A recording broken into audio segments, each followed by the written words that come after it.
Good morning to all participants. Good morning to the fellows, all our international collaborators, our chair of this session, and of course, all the WACBIF faculty and partners all over the world. So what I'm going to do here is just basically talk a little bit about COVID-19 in Ghana, and I will intersperse that with a few snapshots of some of the data and the research that we are doing in Ghana, and how the science, we are trying to use science to basically explain COVID-19 in Ghana. So I will leave it this way. Yes. So very early on, before we even had the first cases in Ghana,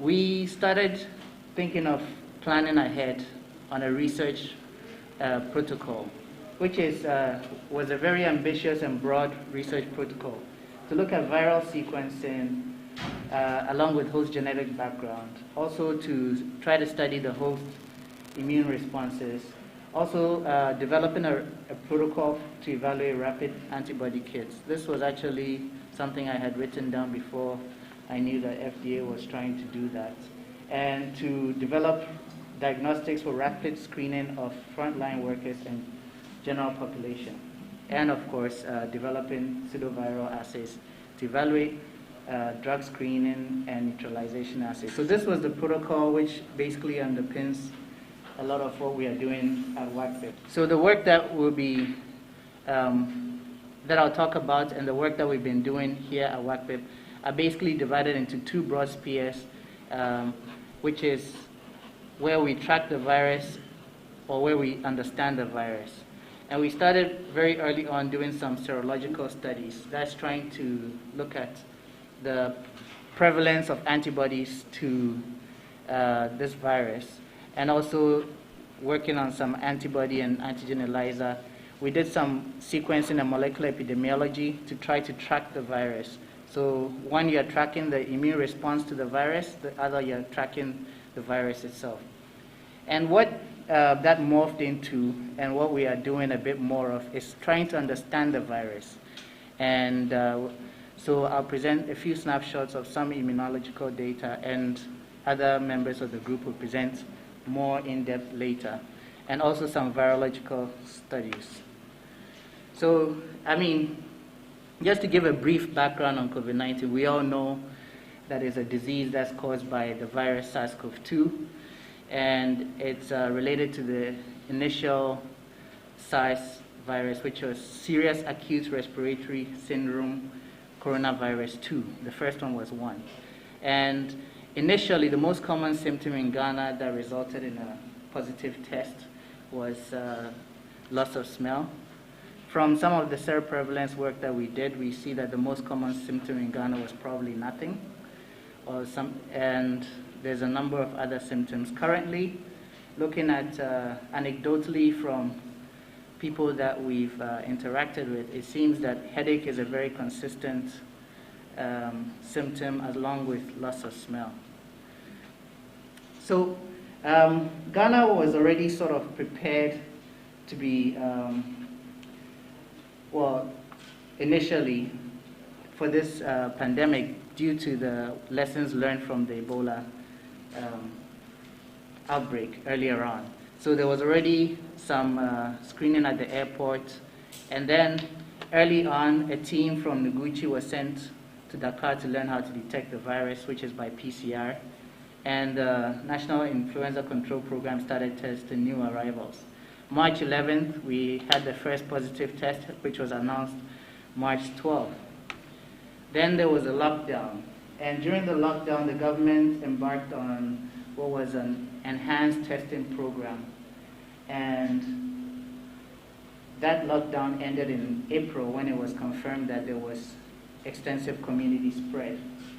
And at that point, there was, by the time that the lockdown ended, you had only 35% of the people who were testing positive had history of travel, compared to previously, early on in the outbreak, almost everybody had a history of travel or knew somebody who had traveled.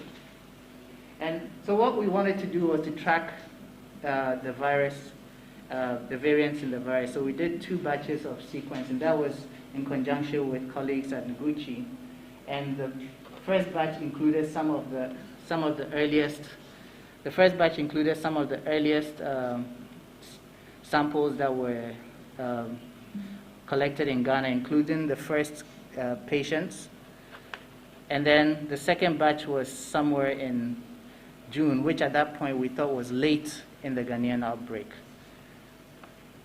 And this was, we published that work. This was the first detailed molecular analysis of SARS-CoV-2, one of the first in Africa. And it's very telling that at that point there were only 5 variants. There were a number of variants. There were only 5 spike variants that we detected, even though there were a number of major variants already circulating around the world. And that led us to believe that the entry of highly evolved variants in Ghana was prevented by the early border closure. And that work showed that there was low level of transmission in the country because we didn't see a high level of mutations. Mutations usually indicate a high level of transmission. And at that time, we didn't have any estimates of prevalence in the country. So we embarked on what ended up being a 7-month seroprevalence study. Initially, in August 2020, we did about 1,305 participants, mostly in Greater Accra region. And we followed this up in December and February. And what we saw in phase 1, which was in August, was that there was quite a high level of seroprevalence in Greater Accra region.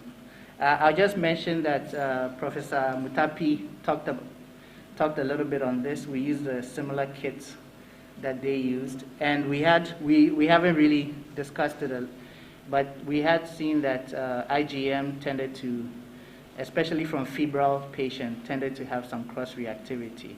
So that was something that was is actually written in the pamphlet of the kits. So we were checking temperature to make sure that we weren't including individuals with fever and things like that. And we didn't see a lot of IgM. But that's something that I'm sure that if Prof. Mutapi is online, her group has already looked into that. It's probably something related to febrile patients and maybe potentially malaria. So what we initially saw from our first seroprevalence study was that in Accra, at least, there was a very highly stratified exposure risk to COVID-19, meaning that if you were sampled,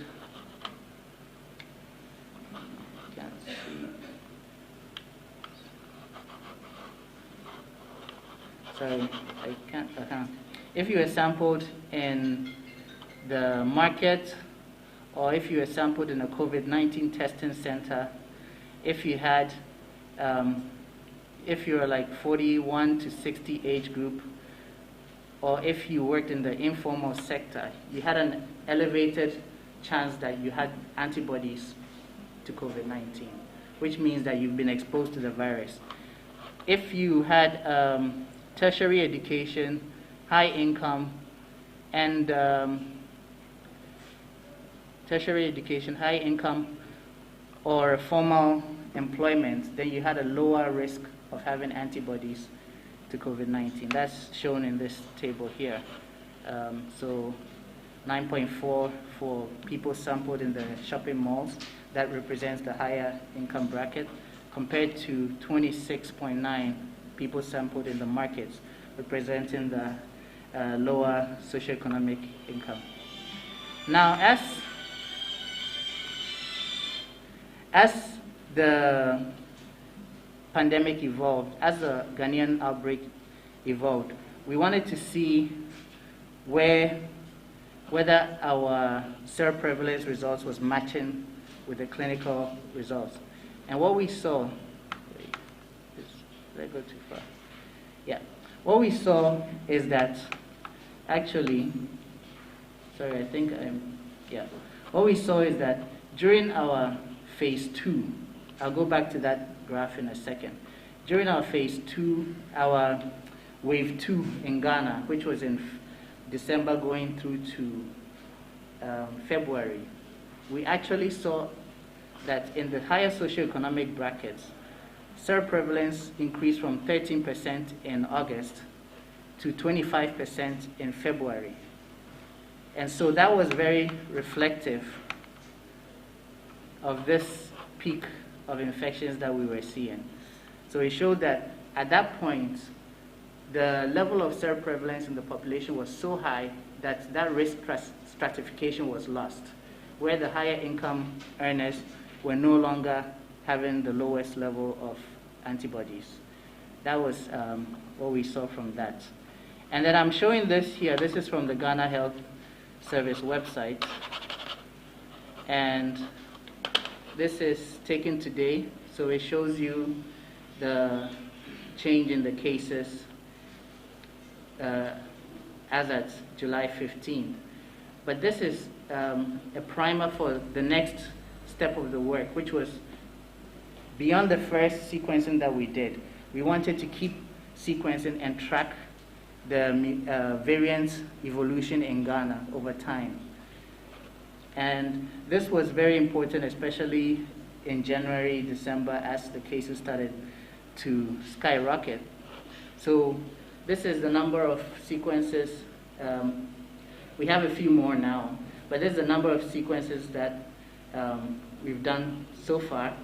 And you can see that we have a high number of variants of concern, alpha. There's also eta, which is quite well represented here. And initially, most of these variants of concern were coming in from into the country through travelers. So this, some of these were first detected in travelers, and then later on they showed up in the local circulation, as you can see in this graph. Looking at this schematic, all through 2020, we didn't see much variance of concern. Well, of course, variance of concern was denoted later on, but we didn't see a lot of variants that were going around the world at that time. Mostly it was B1 and A. These are very early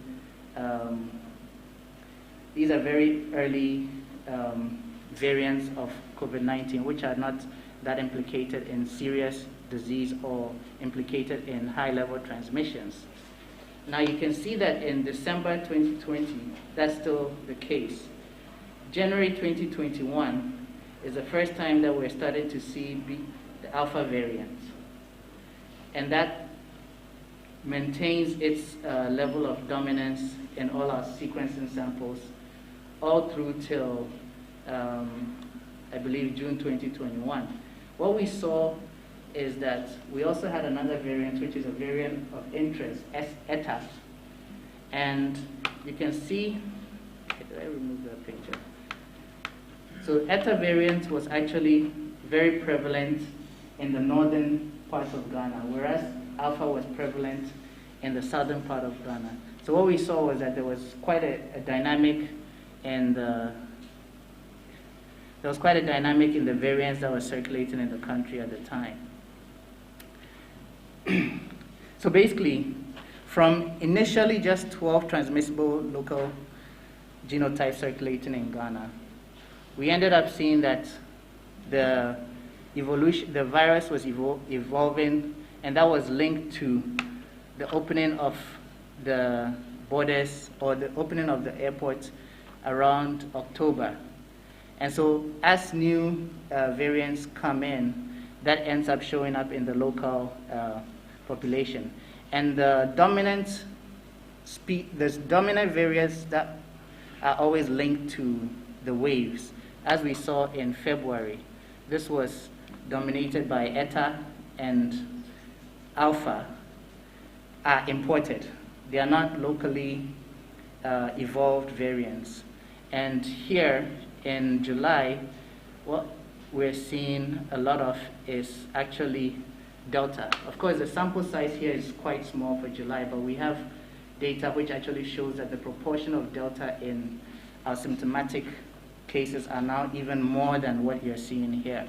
So we are in the beginning of a third wave, which is now appears to be dominated by Delta, and also this other variant under monitoring, which is the B1.1.318. All right.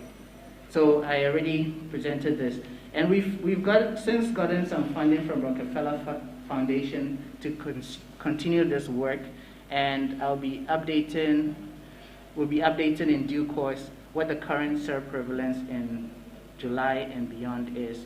And we have some data already, but I didn't want to share it here because it's quite high. So what do we know? So far, masks are still the single most important COVID-19 prevention measure. History tells us that each wave will be more severe than the last, and given that the vaccines are 60 to 90% efficacious at preventing disease and transmission, and then in Ghana, less than 1 million people are fully vaccinated. So we need to understand what our seeming tolerance to COVID-19 is in Ghana. And we also needed to understand whether herbal medications really work. So we ended up going into a bit of molecular studies. And already there was some published literature showing that IL-6, IL-10, some of these cytokines were implicated in serious disease. And that's a few literature. So there's some work here which Keseho will be presenting in more detail later. And what we actually see is that it looks like in Ghana we don't have this cytokine storm which has been reported elsewhere in the world. At least with our preliminary data, that's what it seems to show. And if you look at levels of IL-6, TNF-alpha, and IL-10, these are actually quite low compared to other studies around the world. So this is just looking at the same cytokines. If you look at the levels of IL-6 here, ours are much lower, even in symptomatic patients. And interestingly, we saw eotaxin was very elevated in asymptomatic patients. Eotaxin is a cytokine which seems to be elevated in the lung tissues of asthma patients. And we've seen that asthma patients are somehow refractory to severe COVID-19 disease. So you can visit, or you can listen to Keseho's talk later on, and she's going to go into more detail on that immunology work. And what we've also seen, we did some blood grouping analysis because there was some early data which showed that blood groups might have an impact on COVID-19 severity. And knowing that in Africa there's a high proportion of blood group O. So Fatima will be presenting this as a poster, but just to give a snapshot to what we're seeing is that there seems to be some association of symptomatic cases with blood group A, and a very strong positive correlation of asymptomatic cases with blood group O. So you can, again, go to see Fatima's poster. Then what we wanted to do was to study the virus. To be able to study the virus, you have to develop assays that will allow you to track that interaction. That way you can do neutralization assays, you can screen for inhibitors. And what we developed was an ACE2 overexpressing cell. So we took HEC293 T cells, we looked at their surface level of the expression of ACE2, which is a receptor for the virus. It was quite low. And then we generated constitutively expressing cells which constitutively express the receptor. And you can see that that's the case here. And when you compare the level of ability to infect these cells, you can infect these cells with a pseudovirus which expresses spike protein. And we use this to screen for potential inhibitors. And you can see in the case where an inhibitor is a strong inhibitor and where it's not. So these are some of just some snapshots of the data. Aaron will be talking a bit more on this assay and its application later on. And we also, along the line, evaluated a cheap SARS-CoV-2 antigen ELISA, which when we costed it, you could do a test at less than 1 pound per sample. And this was through a collaboration with some guys at Southampton University, and that's been submitted for publication in the Journal of Infection. So we were able to see that we had some good data when your CT values are below 30. So it's very, it has high utility for tracking and detecting transmissible infections. So what does the science tell us so far? The current best practices in Ghana, given our low vaccination coverage, is that social distancing and mask wearing are the best practices so far. We have a high level of asymptomatic spread with increasing seroprevalence. We have, and then what we also saw, because variants arrived in Ghana at least a month later than they arrived in other countries which did not have antigen testing. That antigen testing at the airport has been very instrumental in helping to delay the importation of variants.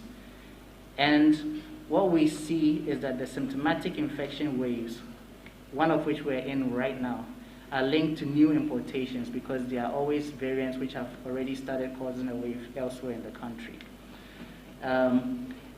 And the second wave in Ghana was dominated by Alpha in the south and Eta in the north. But since April, the B1.1.318 has been the most fastest growing outbreak. If you listen to Colin's talk, who's after me, I think he'll talk a little bit about that. And we may be in the early stages of a third wave. This is looking at the cases, and that seems to be dominated by Delta and again the B1.1.318. So we also learned that we may have some protection from severe disease due to an attenuated cytokine response. Of course, the sample size so far is not that great, but and then it could also be a high percentage of blood group O individuals in Ghana. And take-home message is that we have shown an ability to create and evaluate tools for testing and discovery in Ghana. We have also created the ability to make our own reagents for cheap testing and make the SARS-CoV-2 antigen here in Ghana. And we've shown that some of the herbal products which are being marketed do indeed have in vitro activity, though a lot of them don't. So I'll just end here by thanking the entire team and the sponsors and you for listening.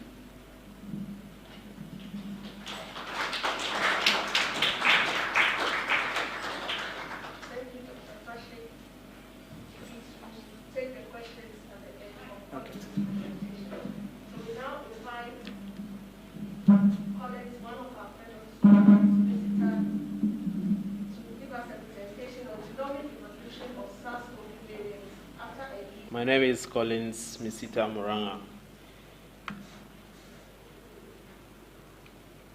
There has been more than 800 deaths in Ghana and about 4 million deaths worldwide. And the reason is that since last year, after the outbreak of COVID-19, the virus has been changing rapidly, and you can see between last year to maybe December 2021, you had about viruses with about 30 mutations. And this has quickly changed to about viruses with more than 40 mutations within a span of 6 months. And this is a substitution rate of about 25 substitutions a year. And this has contributed to the surge of new variants with high levels of transmissibility, virulence, pathogenicity, and some have risk of immune escape. and sometimes some of them cause disease severity and death. And the UN Health Agency has come up with Greek alphabets,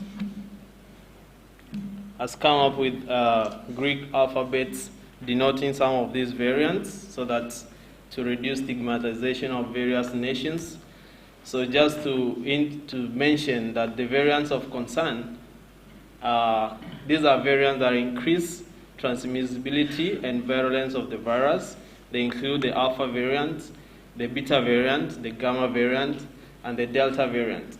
And we have variants of interest which mostly can cause community transmission or multiple clusters of infections, but they are not really increasing in terms of virulence. And these include Eta, Iota, and Kappa.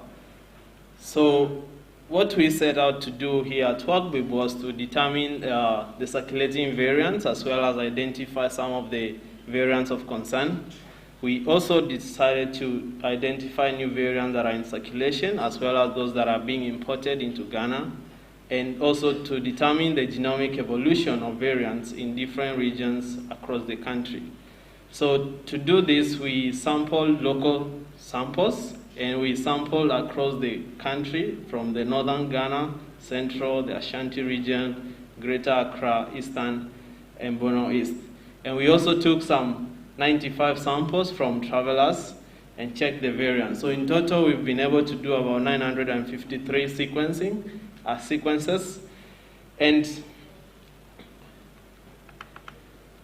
And to achieve this, after we did sampling, we did sequencing mostly by mini-ion, and then we did phylogenetic analysis. And what the data is showing us is that mostly we have about 43 different lineages of variants circulating within Ghana from the sequencing data. And this is a combination of both variants that are not of concern to variants of interest as well as variants of concern. And you can see that the leading or the highest percentage is taken by the alpha variant, which is a variant of concern. And then we have the B.31318, which is a new variant that is emerging in Ghana with about 17%, and the Eta variant. So these are probably the most new variants that we've seen circulating in Ghana, and you're going to see how they emerged within Ghana. I have to reiterate that about 50% of our samples are now currently variants of concern. And you can see that if you sample only the 2020 samples, whereby we had about 167 samples, we didn't have a lot of variants of concern or variants of interest. At least the top proportions of variants that were circulating was the B.111, which was highest across all regions within Ghana. This is from the Ashanti to Western region. But in 2021, we've managed to sequence about 630 samples, whereby the Greater Accra region is the highest number of samples that we've sequenced with about 260 samples, and the Northern region with about 173 samples. And what you can see is a clear difference that in 2021, we've had new variants, that is the variants of concern showing up. And you can notice that in the Ashanti region, we have about, whereby we have about 27 samples sequenced to date, about 80% of them are around the Delta variant. And you might ask, where did these variants of concern came from? So when we checked our 95 samples, where the travel history of these samples, we realized that they came from all over the world, from the United States to Asia, and in fact, actually our neighboring countries here in Ghana. And you can see that most of the variants that were introduced by travelers were the variants of concern, that is the B.1, the alpha variant, the beta variant as well as the eta variant. And the alpha variant takes the highest proportion in terms of those that came in January as well as March. And you can see that now, in terms of circulation, the alpha variant is the highest. To look at the local samples, we've seen that we've sampled across all the months, and most of our sampling came in January, whereby we did about 209 samples. This was mostly to be able to track the introduction of the alpha variant within the country. And in May, we have also been able to sequence, at least in 2021, we've managed to sequence more than 50 samples every month. And you can see that there is a transition in terms of variants. And to clearly be able to see this is that out of these 858 samples, you can see that within 2020, we had the B.11 variant, which was circulating the most. And then it quickly dropped around December. And you can guess why this happened. It's probably because people came in for December holidays and they introduced this alpha variant. And the B.117 alpha variant took over and started circulating, and it dominated between January to April, where it has quickly fallen off. And we have a different variant that has dominated since March, and it's been increasing till June. We haven't done so many samples in July. It's only about 9 samples, and maybe that's why we are seeing the shift. But the Delta variant looks like most of the samples that we sequenced in July has the highest proportion. And if we zoom into Greater Accra, which has the highest number of the B.11318 variant, you can see that out of the 284 samples that are from Accra, the 318 is the highest between February to July. And the question is why? Why is this variant being highly transmissible within Ghana? And only a few samples are for the Delta variant within the Accra samples. But you realize that there's been shifts in terms of which variants are circulating. And right now, the Alpha variant has gone down, especially in Accra, and the 318 variant is coming up. We are still asking questions about this variant and investigating it more. And I would like to summarize by saying that the local transmission was initially dominated by the B.11 lineage until the emergence of the SARS-CoV-2 variants of concern. And transmission in the northern region was dominated mainly by the variant of interest, Eta.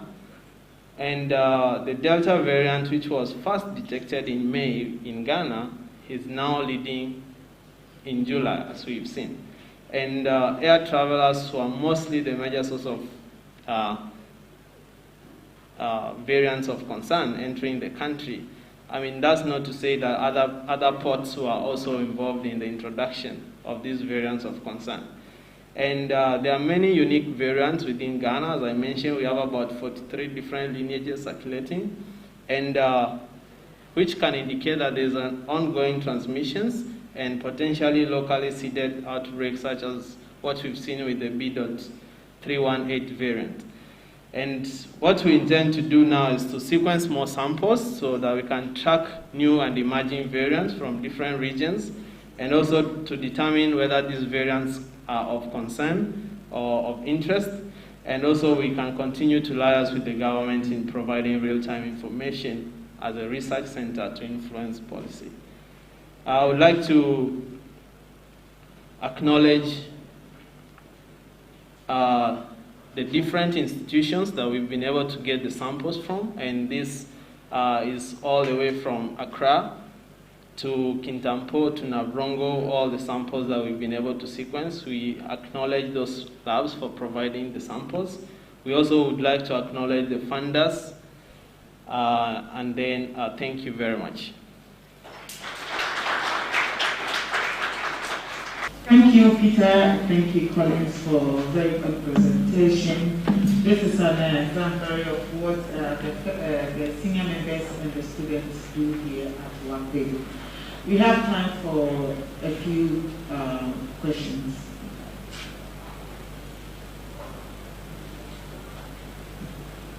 Can you put your hand on any sample that you can call Ghanaian period?